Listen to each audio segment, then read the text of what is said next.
In Ukraine, the most dangerous sound is often the one that never comes.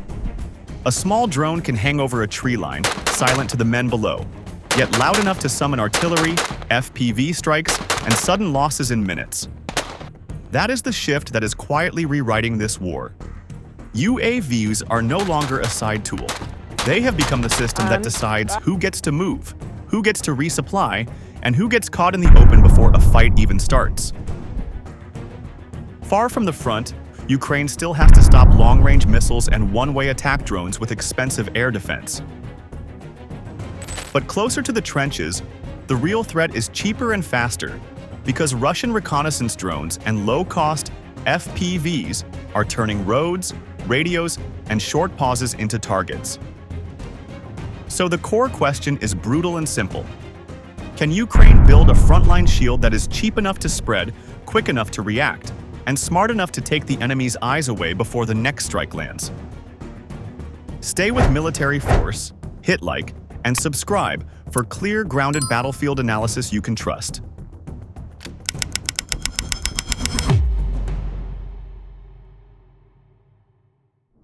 Russian reconnaissance UAVs shape the fight before most soldiers even know contact has started. Orlan 10 is the clearest example, because it acts like a moving set of eyes that can turn a quiet position into a coordinate on an artillery screen. It is a mass-produced fixed-wing UAV, and it is often run close to artillery units, which matters because the sensor feed can move straight into targeting. That link is the real danger, since the goal is not just to watch, but to shorten the time between finding a target and striking it. When that cycle gets fast, even a short radio call or a vehicle pause can become a trigger. That is why bringing down a spotter early can feel bigger than winning a small firefight, because it can break the enemy's rhythm before it locks in. And once that rhythm breaks, the ground below gets a rare chance to breathe. Orlan 10 is built for this job because it carries electro-optical and infrared sensors, so it can spot shapes, heat, and movement that look harmless from the trench line. Some variants also carry the Lear 3 electronic warfare system, and that matters because it can jam radio and cellular signals within about a 3.7-mile radius. In simple terms, the same platform can help find targets and also make it harder for units to talk, coordinate, or call for help at the worst moment. That combination does not need perfect weather to create stress, because the threat is the uncertainty it forces onto every decision. A crew might still be in cover, yet they start acting like they are exposed, since they cannot be sure what the UAV has already seen. That mental pressure slows movement, and slower movement is easier to track, which is how surveillance turns into control. So the Orlan problem is not only what it sees, but what it makes people stop doing. Russia also uses larger reconnaissance systems, and the 4-post and 4-post R sit in that layer.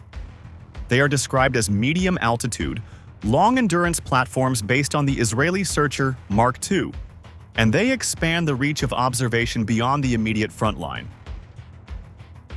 What raises the stakes is that some combat variants can carry small laser-guided bombs, which turns a scout into a light strike tool.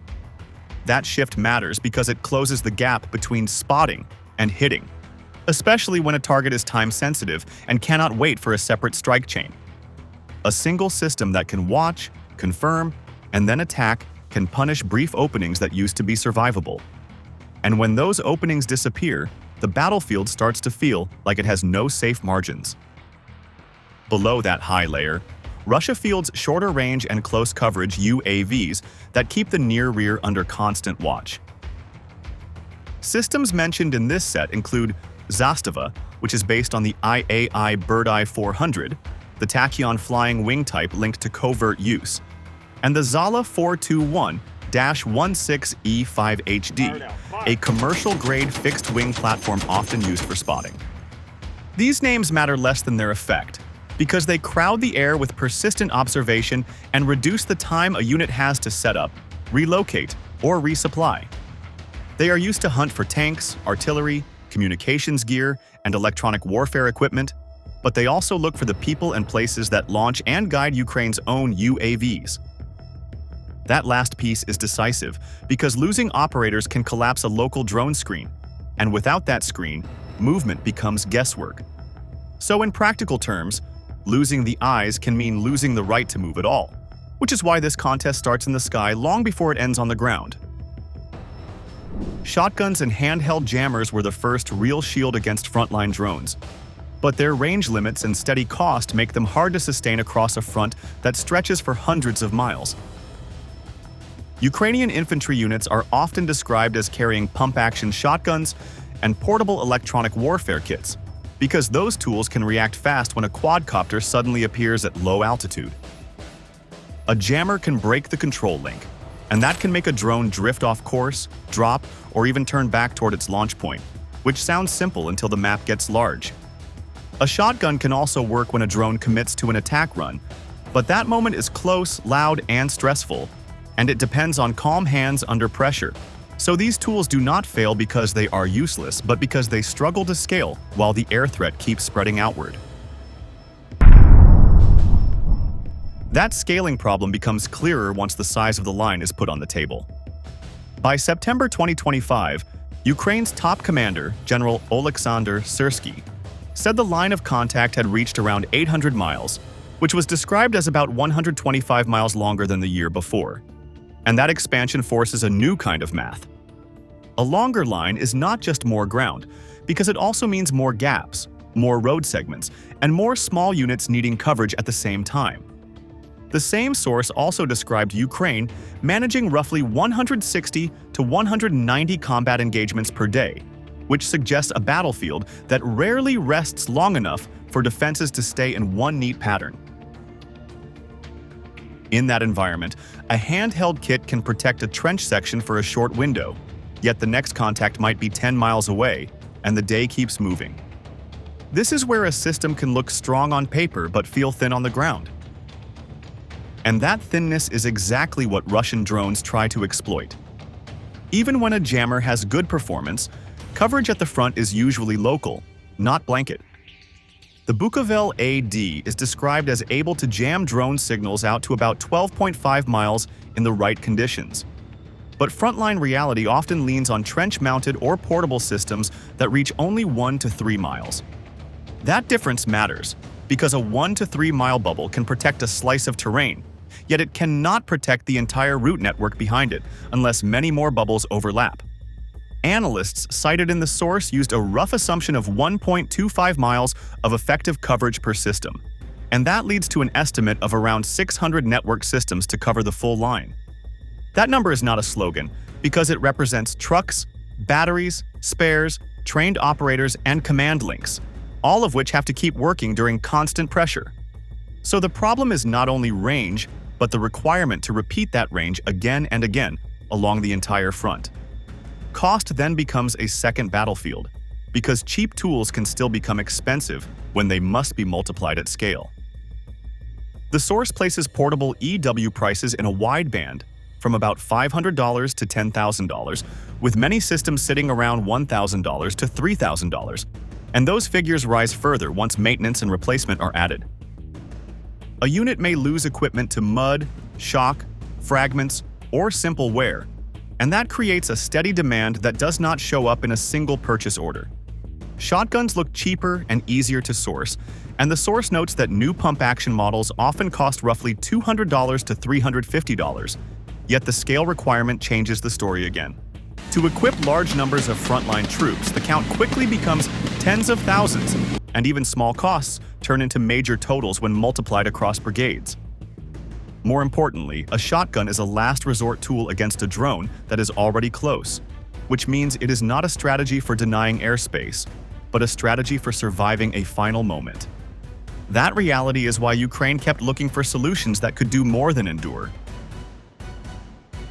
Ukraine's shift in 2024 toward FPV interceptors looked like a breakthrough, but it also introduced a hard trade that can drain tools as fast as it drains troops.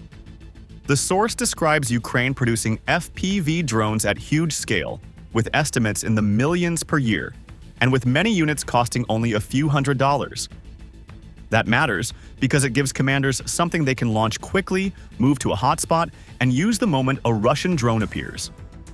It also changes the logic of air denial at low altitude, because a cheap quadcopter can be treated like a disposable interceptor instead of a rare asset.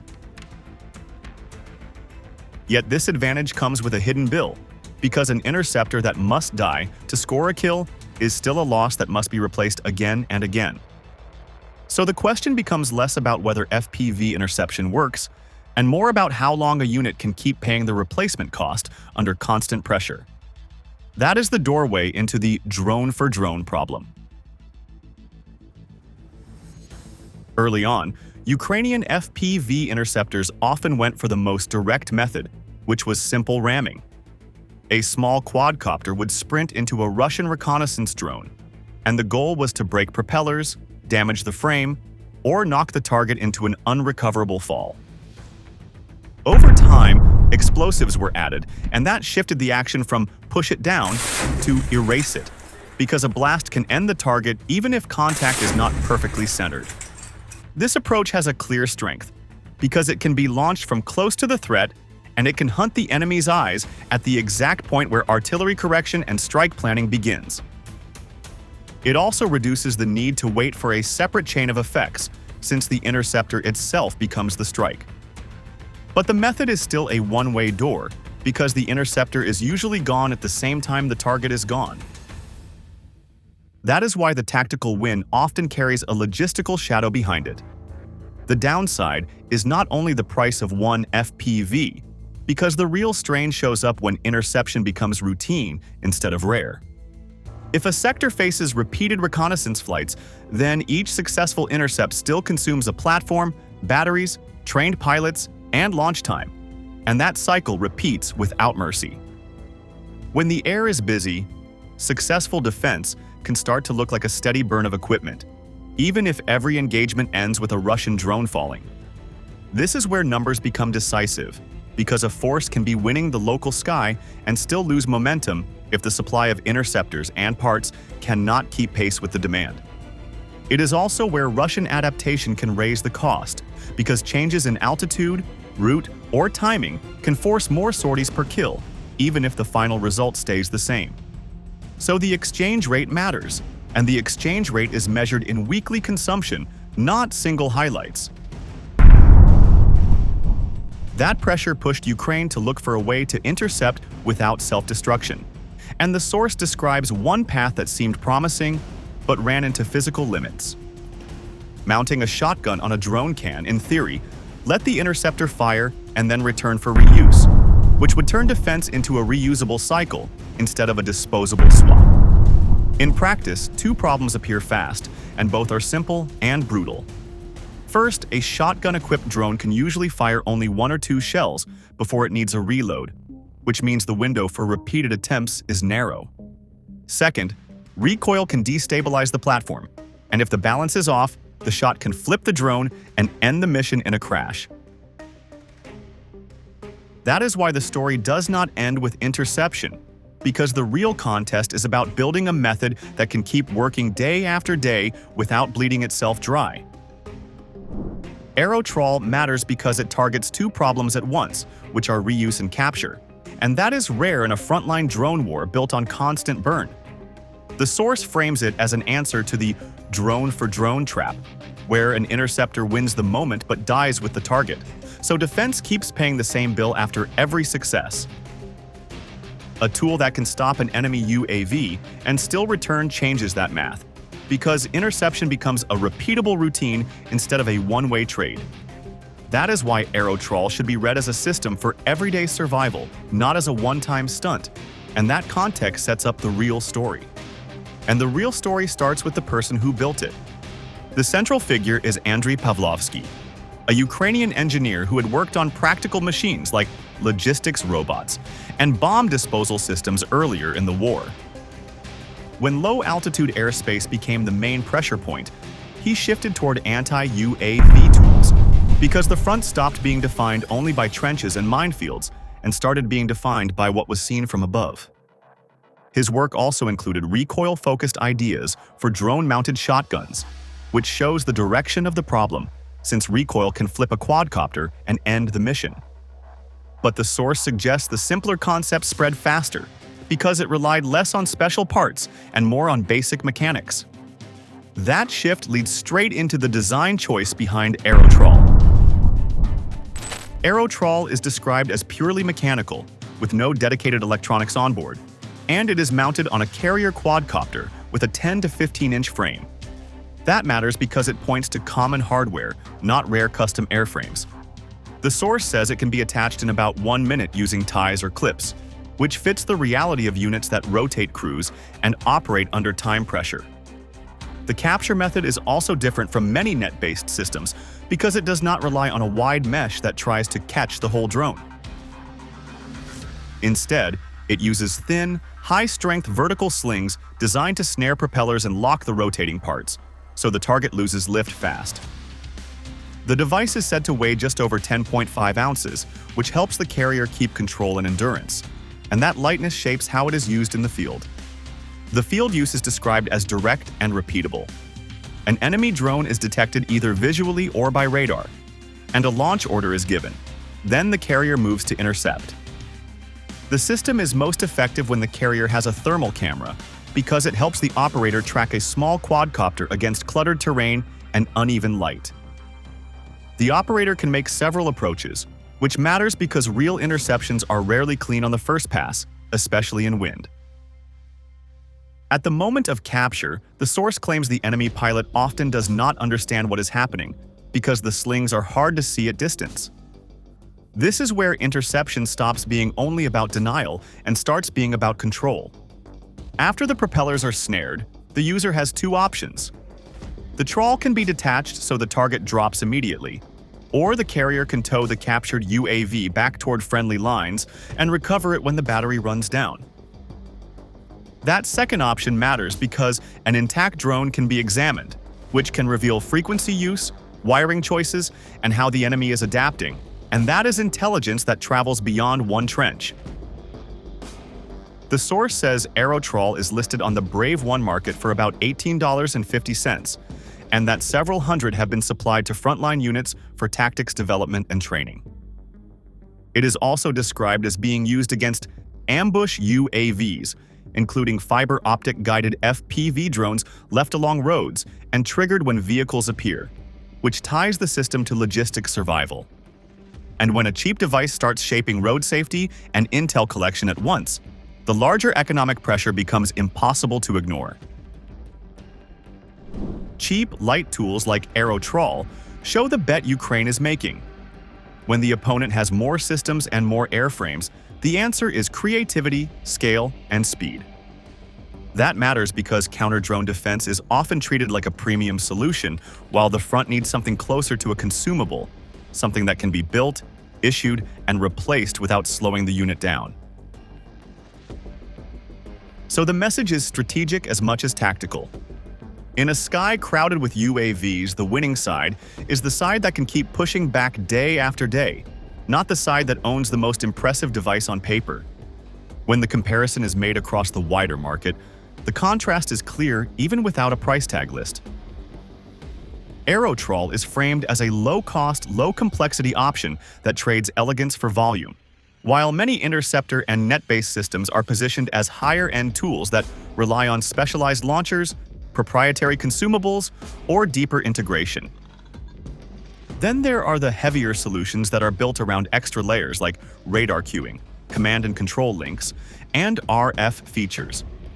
Those layers can raise effectiveness, but they also raise complexity, increase maintenance demands, and make deployment harder to scale across long front lines. That gap is not a technical footnote. It shapes endurance because the fight is not a single engagement. It is weeks of repeat contact where every defense has to be ready again tomorrow. Aerotrol is also described as having relative stealth because thin line is hard to notice at distance, and a Kevlar variant is said to become visible only at very close range. In drone hunting, that matters because the intercept moment is short, and even a small delay in visual detection can be the difference between a clean catch and a miss. Early results are framed with a striking tactical signal. One unit is said to have downed a high share of targets across a tight set of sorties when using Aerotrol, which suggests small units can produce real effects without relying on scarce high-end assets. This is where the cost to kill idea becomes a pressure weapon, not a budget talking point. If expensive drones can be removed by something simple and repeatable, then the enemy's air activity starts to feel riskier, and the psychological edge shifts, because every launch begins to look like a gamble. From there, the real question becomes scale. The source claims one person with no technical training can produce multiple Aerotrols in a day, but it also warns that meaningful coverage would require moving beyond handwork toward batch production. And when the same platform is discussed as evolving into an explosive variant for mining or for striking static targets like antennas, communication towers, or even gun barrels, the story shifts again. At that point, the tool is no longer only intercept, because it becomes a multi-role method of pressure that can deny eyes, disrupt links, and punish exposed hardware. That is why the key numbers to track next are production growth per week, the quantity needed to cover hotspot zones, and the operator training time required to keep success rates steady under real combat stress. Aerotrol signals a new phase in UAV war, where the goal is not only to bring a drone down, but to catch it, take it home, and learn from it. When the contact line runs for hundreds of miles and daily fighting comes in hundreds of small clashes, a defense tool only matters if it is cheap enough to spread wide and simple enough to use in trench conditions. That is why Ukraine's approach leans on flexibility and mass output, because fast reaction and low cost can blunt an enemy's advantage in numbers. Still, every edge has a countdown, because Russia can change flight profiles, add decoys, or build countermeasures that reduce the chance of rotors getting tangled. So the key test ahead is whether Aerotrol can keep its success rate once Russia adapts, and whether the intelligence recovery value creates a feedback loop strong enough to shift outcomes in hotspot sectors.